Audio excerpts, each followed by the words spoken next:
Hello BookTube.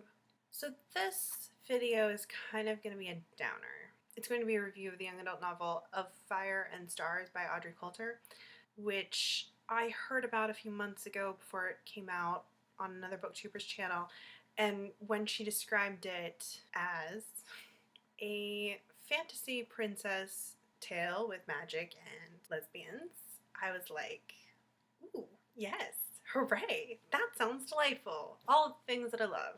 And unfortunately, I did not love the book. So this is a pretty new release, and that's why I not only forced myself to finish reading it, but also decided to make this review, because I'm usually so far behind the reading curve that it's usually not worth writing reviews because everyone's read the book already. But since it's a new release, I really pushed myself to finish it so that I could discuss it. And maybe it's inevitable that when you really anticipate liking something, you put a lot of pressure on it to be really good, and so you're more easily disappointed, but I don't really think that's what's happening here. I think there are some really quantifiable objections to this novel, not because it's not trying to do something great, and that's the other thing. I feel a little bit guilty making this because honestly I gave it a 1.5 stars, and if it hadn't been a new release, I would have DNF'd it at about 20%. And so this book is trying to do something really great, and the concept is really great, and the author seems like a really nice lady, you know? And I don't want to drag her, and I feel bad dragging the book a little, but at the same time, nothing worked in this novel. And I don't read a whole lot of YA. I've read City of Bones by Cassandra Clare. That's probably about it for the YA. I've read a lot of, I didn't really read YA when I was a teenager. I kind of skipped right from middle grade into adult books, and I was reading adult books when I was in middle grade. So I'm saying that because I'm not really sure if Of Fire and Stars is a good representation of YA in general, because the only other YA book I've tried to read recently was A Court of Thorns and Roses, which was garbage. Like, I just straight up DNF that book because reading it made me feel stupid. It was so poorly written, I couldn't do it. And this book was maybe not quite so poorly written, but it wasn't well written. And I don't know if that's indicative of the genre either. And if it is, what? Like, write better books. Teens are smarter than this. Like, I have read so many middle grade books that are so much better written that I don't understand why this is acceptable for teenagers. What? I don't get it. So I'm gonna share a few things of why this book really didn't work for me. And the other thing is, I'm seeing a lot of really positive reviews for this. I don't understand those either. If someone in the comments can tell me whether or not this book, if you've read this book, if this book is a typical example of the genre, just tell me. Because maybe I need to steer clear of it. Maybe I can't do it. But the thing is, it's like, I'm not actually much of a lit fic reader. I don't read a whole lot of literary fiction. I'm not a really, I don't consider myself a very pretentious reader. My favorite genre is kind of humor and satire and kind of absurdist novels, and I really love magical realism. I'm not out there reading the short list for the Man Booker, so I don't think I'm being overly critical of this book. That being said, if you really like this book, please just bear in mind that my opinion is my opinion. It doesn't make your opinion wrong or lessen your opinion or anything like that. The great thing about books and BookTube is that we can have discussions and disagreements and discussions based on disagreements. Don't get offended if I say anything that hurts your feelings. Let's get started on this review. So like I said, I gave this book like 1.5 stars. It would have gotten 1 star and a DNF if I hadn't soldiered on. And really the half star is just because I liked what she was trying to do. I want there to be more queer books. I want there to be more LGBTQIA plus fantasy. I want that. I want diverse books. I'm a queer person. Growing up, I had nothing for representation other than fan fiction, and I think that's why for so much of my life, fan fiction has been such a vital part of it, because I was desperate for a community and for representation and all that sort of stuff. So I really like that, and I'm really glad that a major publisher, because this book is published by HarperCollins, I believe, so I'm really glad to see major publishers starting to publish diverse books. However, just because it's diverse doesn't mean I'm not going to be critical of it, and that I'm not going to hold it to the same standards that I hold other books to, stylistically, content, development, etc. And that's what's really killing me about these YA books. So, and when I say YA books in this particular instance, I'm talking about Court of Thorns and Roses and A Fire and Stars, because I read them, or I attempted to read one, and I read the other one fairly close together within a couple of weeks of one another. And they're both YA fantasy, so they're kind of they're in the same kind of category. And they're both by major publishers. And what kills me is that both of these books were picked up by an editor from a big 5 publisher, and they had to have gone through several people's hands before being published. Like, generally, just in general, you've got your acquisitions editor who reads the book and says, okay, yeah, we're gonna work with this. We're gonna offer them a contract, we're gonna edit it, and we're gonna publish it. And then you've got a developmental editor, and they go through it, and they're supposed to help you clean up the meat of the story. So any plot holes or any things that don't work or anything that needs to be cut, they help you clean up and tighten the manuscript. And then it goes on to people like line editors and proofreaders who are going to be looking at like the really nitty-gritty sentence structure, grammar, punctuation, that kind of stuff. But before it ever gets to proofreaders and line editors, it goes through an acquisition and a developmental editor. And I don't know how you get these books that just, the writing is so sloppy and the writing is so underdeveloped. And I don't understand how no one was like, you need to work on this. This is the thing, reading A Fire and Stars felt like a first draft. It felt like a very well proofread first draft. There's no world building. I mean, there is. The world building is very lackluster. It really feels like any generic fantasy land. Like, the author was just like, okay, I want to have horses and princesses in a fantasy land, and I'll throw in some politics and religion. That's sort of, parts of it are kind of clearly defined, and the rest of it is totally nebulous. And I'm gonna put it in a culture that has no development. Because that's the other thing. Throughout the entire book, I couldn't in my head picture what the culture looked like, what the towns looked like, what the people looked like. I couldn't imagine any of it because it wasn't developed. I didn't feel like the author knew what any of that looked like. And let me tag on this footnote. I'm a reader who prefers less world building than more world building. I don't read a whole lot of high fantasy because, for example, Sanderson and Jim Butcher's high fantasy, which I can never remember the name of. They have way too much world building, way too much exposition, and just like pages and pages of it, and I find that really boring. I like to just be thrown into a plot with some characters, and I'll pick up the rest of it as we go along. Like, that's fine. I don't need every single answer by page 20. So I'm a big advocate for less is more.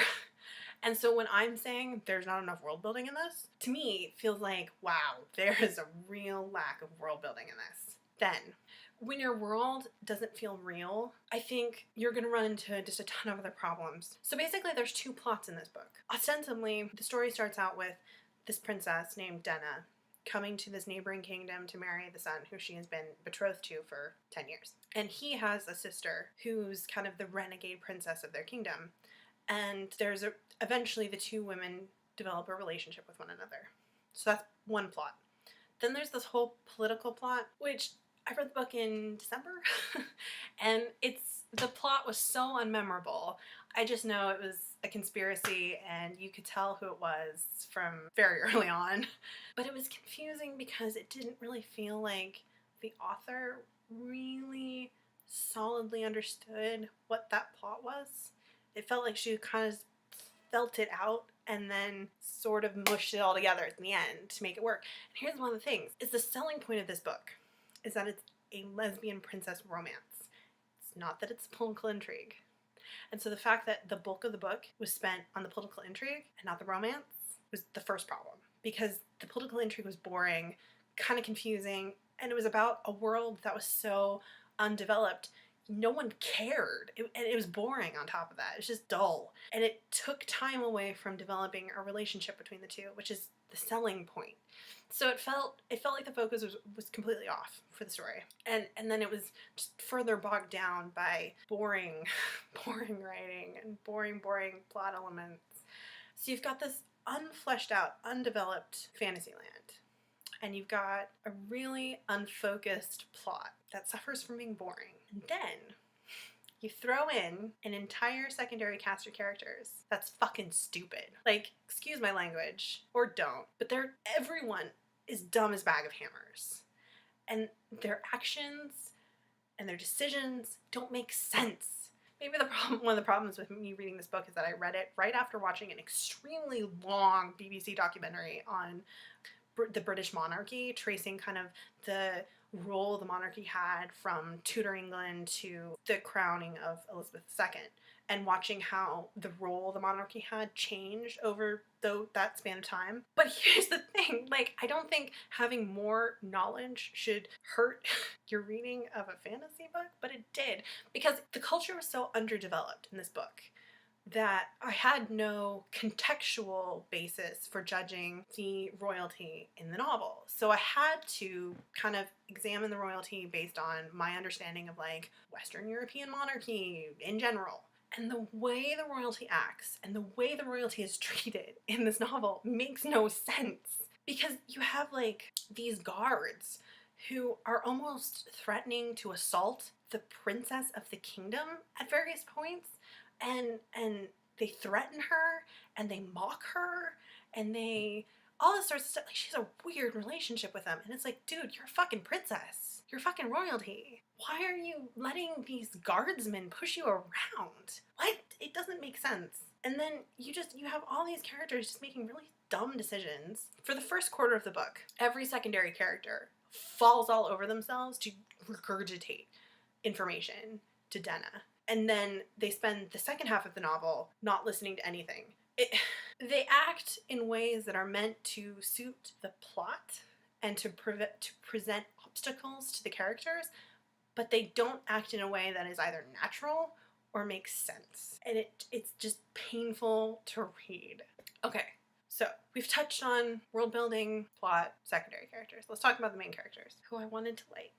And I think up until about the 60% mark in this book, I was still hoping that maybe something would happen to make me invested in this book. Maybe it would turn around. It didn't. I will say, I think the first half of the novel, the relationship is okay. It's a little bit of a slow burn. You know, they're very different people, and that's great. And they have to like learn about one another. But then there's this shift at the 50% mark where suddenly they're just in love with one another.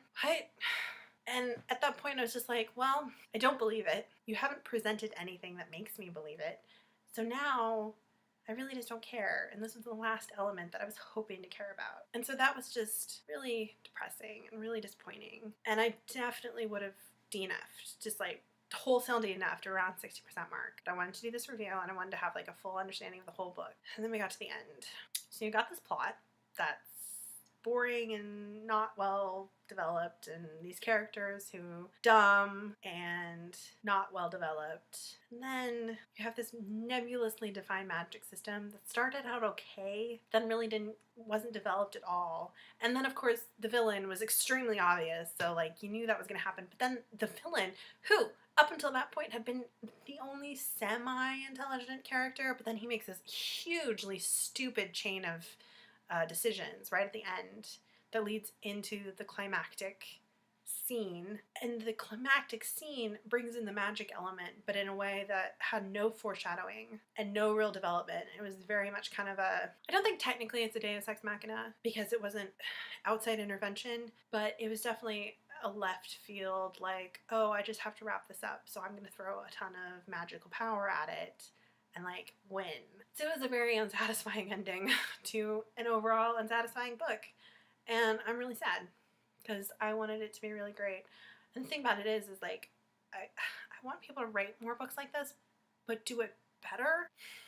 Maybe I'm just like picky, and maybe this is just how YA novels are written. And I had this thought after I DNF'd A Court of Thorns and Roses, is that like, guys, there is better shit out there.